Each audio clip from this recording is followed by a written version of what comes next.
Number 1, अल्फाज बनाओ। Question number 1, प्यारी।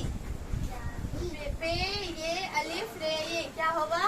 प्यारी। अपने अपने कॉपी में लिखो, काफ ये अलिफ रे ये क्या होगा? प्यारी। नून ये अलिफ रे ये क्या होगा? नारी। पे ये अलिफ सीन ये क्या होगा? प्यासी।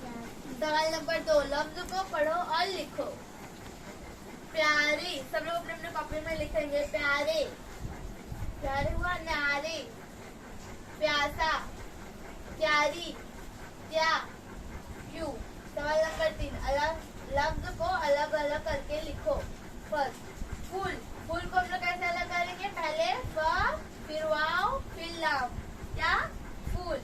सवाल नंबर 2, पानी। पानी हम लोग कैसे अलग करेंगे? पहले प, फिर अलिफ, फिर नून, फिर ये क्या?